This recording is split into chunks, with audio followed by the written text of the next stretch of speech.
तो good evening. तो अल्पकाल की जो स्थितियां थी पूर्ण प्रतियोगिता बाजार में, तो वो तीनों स्थितियां हमने पढ़ चुके हैं। इसमें सामान्य लाभ, असामान्य लाभ और हानि होती है। अब हम पढ़ेंगे दीर्घकाल कि फर्म को दीर्घकाल में पूर्ण प्रतियोगिता बाजार में क्या प्राप्त होता है। असामान्य लाभ होता है, सामान्य लाभ होता है या हानि होती है। बताओ क्या होगी दीर्घकाल में, किसी फर्म को क्या प्राप्त होगी? या तीनों होगी, दो होगी, एक होगी, या कोई नहीं होगा, या क्या होगा? असामान्य लाभ होगा, सामान्य लाभ होगा, या हानि होगी? बताइए। तो ध्यान रखना, दीर्घकाल में हमेशा फर्म को क्या रहेगा? सामान्य लाभ, नॉर्मल प्रॉफिट होगा, न असामान्य होगा, न ही हानि होगी। ठीक है, तो इसको पढ़ते हैं। दीर्घकाल में क्या होता है? पहले बाजार में फर्मों के प्रवेश व पुराने फर्मों की निकासी के कारण प्रतिस्पर्धा बढ़ती है, जिससे केवल क्या होता है? सामान्य लाभ। पुरानी फर्में आसानी से, अगर हानि हो रही है तो पुरानी फर्में क्या हो सकती है? निकल सकती है। और अगर प्राप्त लाभ हो रहा है तो नई फर्में आ सकती है, क्योंकि क्या होता है? लंबा समय होता है, दीर्घकाल है। अब स्थिति का साम्य कहाँ होगा? तो साम्य के लिए मैंने पिछले सेशन में हर बार बताता रहा हूँ। साम्य हमेशा कहाँ होगा? जहाँ पे एम आर और एम सी बराबर होगी, और एम सी एम आर को नीचे से काटेगी, एम सी एम आर को नीचे से काटेगी, वहां पे क्या होगा? हमारा संतुलन है, साम्य होगा। तो एम आर बराबर एम सी, दीर्घकाल में फर्म इस स्थिति में उत्पादन करती है जहां एम आर एम सी हो, जिससे क्या होगा? लाभ अधिकतम अर्जित कर सकते हैं। दूसरा क्या? पी बराबर एटीसी होनी चाहिए। पी यानी प्राइस, एटीसी यानी एवरेज टोटल कॉस्ट, औसत कुल लागत। दीर्घकाल में कीमतें और औसत कुल लागत के बराबर होती है। दीर्घकाल में और कीमतें और औसत कुल लागत के बराबर होती है। क्यों होती है? क्योंकि वहीं पे तो नॉर्मल प्रॉफिट है, मतलब प्रॉफिट है, प्राइस यानी पी का मतलब क्या होता है? प्राइस, प्राइस यानी कीमत, कीमत यानी आपको जो वस्तु को बेचने पर प्राप्त हो रहा है। और एटीसी का मतलब क्या? एवरेज टोटल कॉस्ट, मतलब क्या होती है? कुल लागत, औसत कुल लागत, मतलब जितना आपकी लागत लग रही है और जितनी आपको कीमत मिल रही है, ये दोनों क्या है? बराबर है। और जहां बराबर है तो इसका मतलब हुआ क्या कि आपको सामान्य लाभ मिल रहा है, न ज्यादा लाभ मिल रहा है, नहीं हानि हो रही है। तो क्या मिला? सिर्फ सामान्य लाभ। तो यही तो दीर्घकाल में मिलता है। नेक्स्ट है उद्योग में प्रवेश और निकासी। यदि फर्में असामान्य लाभ कमा रही होती है, अगर असामान्य में ज्यादा लाभ कमा रही है, तो क्या होगा? नई फर्में बाजार में प्रवेश करेगी, नई फर्में बाजार में आ जाएगी, जिससे क्या होगी? प्रतिस्पर्धा बढ़ेगी, कंपटीशन होगा, और वापस क्या आ जाएगा? नॉर्मल लॉ, वापस नॉर्मल प्रॉफिट पे आ जाएगी। लेकिन यदि फर्में हानि हो रही है पहले से ही, तो वे बाजार से, जिनको ज्यादा हानि होती, वो क्या है? छोटी फर्में है जो प्रतिस्पर्धा में नहीं टिक पाएगी, वो निकल जाएगी। तो बाकी फर्मों में वापस क्या हो जाएगा? सामान्य लाभ की स्थिति में आ जाएगी। तो आखिर में उनको दीर्घकाल में तो क्या होना है? सामान्य लाभ प्राप्त होना है। ठीक है, तो इसका एक डायग्राम है, डायग्राम को देखिए। तो ये डायग्राम वही डायग्राम है जैसा आपने सामान्य लाभ का अल्पकाल में पढ़ा था, वैसे ही रहेगा। ठीक है, तो ये देखो नीचे तो क्या है? उत्पादन की मात्रा है एक्स एक्स पे, और वाई एक्स पे क्या है? आगम्य लागत, कॉस्ट एंड रिवेन्यू। ठीक है, अब ये क्या है? पी, और ये क्या है? ए आर, यही क्या है? एम आर, और यही क्या है? D D. यानी चारों चीज यही होनी है पूर्ण प्रतियोगिता बाजार में। मैं ठीक है, जब से पढ़ा रहा वही बता रहा हूँ। A R, M R, D D और पी, तीनों के चारों क्या होना चाहिए? बराबर होगी। और चारों ही कैसी होगी?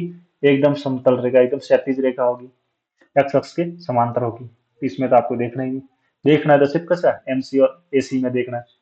एलएमसी, एलएमसी का लॉन्ग टर्म मार्जिनल कॉस्ट, और एलएसी का लॉन्ग टर्म एवरेज कॉस्ट। ये देखो बना दिया, ये है अपना एलएसी जो हमेशा टच करते हुए जाएगा, और उसी टच पे क्या होगा? एलएमसी उसको टच करके निकलेगी, काट के निकलेगी, तो वहां पे क्या बनेगा? सामने बनेगा। ठीक है, ये भले यहाँ से तक तो हो सकती है, लेकिन अपने सामने क्या बनेगा? जहाँ नीचे से काटेगा, यहाँ पे तो ऊपर से काटती है, यहाँ पे क्या है? नीचे से काटेगी। जहाँ नीचे से काटेगी वहीं पे क्या होगा? सामने होगा। और वहां पे देखो, अब देखो यहाँ से क्या करना? एसी पे ले जाओ, तो एसी भी क्या यहीं पे है। तो इसका मतलब क्या है? यहीं पे अपनी जो सारी स्थिति निर्धारित होगी, मतलब यहीं पे क्या कीमत है और यहीं पे कॉस्ट है, यहीं पे आगम है और यहीं पे लागत है। तो क्या हो रहा है? Normal profit. यहाँ पे क्या होगा? दीर्घकाल में क्या होगा? सामान्य लाभ। कैसा होगा? सामान्य लाभ होगा। आगे देखते हैं। तो अल्पकालीन संतुलन की स्थिति जो पिछले सेशन में अपन ने पढ़ी थी, अल्पकालीन, तो उसमें क्या होता है? और एक होगा दीर्घकाल में उद्योग में संतुलन। ठीक है, तो अभी तक तो अपन ने किसका पढ़ा है? फर्म का पढ़ा है। एक अकेली फर्म का क्या हुआ है, और ये जो बताएंगे हम, ये पूरे उद्योग की, जो पूरे एक फर्म से नहीं, और जितनी भी सारी फर्में हैं उस क्षेत्र में, बेचने वाले, जैसे बिस्किट बनाने की कंपनी लेते हैं, तो बिस्किट की जितनी भी फर्म है उन समूह का पूरा पूरा उद्योग बन जाते हैं। उस उद्योग के अंदर क्या हो रहा है, मतलब एक तरह से ये हो गया कि सारी फर्मों का औसत है, वो कैसा परफॉर्म हो रहा है, वो ज्यादा लाभ कमा रही है, कम कमा रही है, नॉर्मल कमा रही है, उसको हम देखते हैं। तो अल्पकाल में भी स्थिति देंगे और दीर्घकाल में। तो पहले देखते हैं अल्पकाल में। अल्पकाल में यदि उद्योग में कुल मांग बढ़ती है, अगर कुल मांग बढ़ती है तो कीमतें क्या जाएगी, बढ़ जाएगी, और उत्पादन भी बढ़ेगा, क्योंकि ज्यादा कीमत मिलेगी तो और आकर्षित हो जाएंगे नए नए उत्पादक। इसके विपरीत यदि कुल मांग घटती है तो कीमतें घट जाएगी, क्योंकि उत्पादक भी घट जाएगा। इस संतुलन की स्थिति में कुछ फर्में लाभ कमा सकती है, जबकि अन्य फर्में घाटा उठा सकती है। इस अवधि में बाजार में अस्थिरता संभव है, लेकिन दीर्घकाल में यह अस्थिरता समाप्त होती है। ये क्या हो सकती है, छोटे टाइम के लिए अस्थिरता आ सकती है, लेकिन एक दीर्घकाल में वापस सामान्य होने जाएगी। क्योंकि अस्थिरता कितने अल्पकाल में आ सकती है, इसलिए तो अल्पकाल में क्या हो सकता है, तीनों स्थितियां हो सकती है, सामान्य, असामान्य और हानि की। अब देखते हैं दीर्घकाल। उद्योग का संतुलन इस स्थिति में होता है जब सभी फर्में केवल सामान्य लाभ कमा रही होती है, और कोई भी नई फर्म अगर उद्योग में प्रवेश नहीं कर रही होती है, और न ही कोई फर्म उद्योग से बाहर जा रही होती है। ठीक है, तो क्या होगा, सामान्य लाभ प्राप्त। और अगर चली जाएगी तो भी क्या, दीर्घकाल तो लंबा समय है, तो आपस में वापस एडजस्ट ही होना है। तो दीर्घकाल में सभी संसाधन परिवर्तनशील होते हैं, जिससे फर्में अपने उत्पादन स्तर को समायोजित करते हैं। क्या होता है, सभी साधने परिवर्तनशील है, मतलब आप भूमि, पूंजी, श्रम, साहस, मजदूरी, ठीक है, मशीन वशीन, सो भी जो है आप उसको घटा बढ़ा सकते हो। अगर उत्पादन की मांग बढ़ रही है तो उनको बढ़ा सकते हो, नहीं है तो उनको घटा सकते हो। अब देखो ये दीर्घकाल में ऐसा क्यों होता है, सामान्य लाभ प्राप्त क्यों होता है, तो उसकी कैसे स्थिति बनती है, उस स्थितियों को समझने के लिए मैंने एक दो चीज देख रखी है, तो उनको एक एक देखते हैं। तो पहला है फर्मों का स्वतंत्र प्रवेश और निकास। ये सबसे इंपॉर्टेंट विशेषता यही है पूर्ण प्रतियोगिता। क्या होती है कि फर्में आसानी से उसमें आती, कोई रोक टोक नहीं होती है, और आसानी से निकल सकती है। दीर्घकाल में उद्योग में नई फर्में तब प्रवेश करती है जब मौजूदा फर्मों असामान्य लाभ, नई फर्में कब आएगी, जब ज्यादा प्रॉफिट होगा। और इसके विपरीत यदि फर्में हानि उठा रही होती है तो वे बाजार से निकलेगी, और पुरानी फर्में कब निकलेगी, जब हानि होगी तब। तो आखिर में क्या हो रहा है, दीर्घकाल में सामान्य लाभ हो रहा है। ऐसे तो हो रहा है ना। दूसरा है कीमत और उत्पादन का समायोजन दीर्घकाल में होता है। कैसे होता है, दीर्घकाल संतुलन में फर्में अपने उत्पादन को इस स्तर पर समायोजित कर लेती है कि उनकी औसत कुल लागत बाजार में उपलब्ध कीमतों के बराबर हो जाती है। उनकी कुल लागत है वो किसके, कीमतों के बराबर हो जाती है। कंपटीशन भी तो फुल है, पूर्ण प्रतियोगिता है, ज्यादा होते ही दूसरा आ जाएगा और कम होते ही निकल जाएंगे। ठीक है, तो दीर्घकाल संतुलन की स्थिति में एम आर, एमसी और एटीसी बराबर होते हैं। दीर्घकाल में एम आर, एमसी और एटीसी तीनों बराबर होते हैं। जहां फर्में केवल क्या कमाती है, सामान्य लाभ। क्योंकि जहां पे एम आर और एटीसी यही बराबर है, एम आर का मतलब क्या, कीमत होगी, और एटीसी ये सब बराबर है, तो क्या हो रहा है, सामान्य लाभ हो रहा है। दो स्थितियां और है, एक तो है लाभ की स्थिति, एक है दीर्घकालीन आपूर्ति वक्र, लॉन्ग टर्म सप्लाई कर, उससे भी कैसे निर्धारित होता है दीर्घकाल में, वो भी देख लो।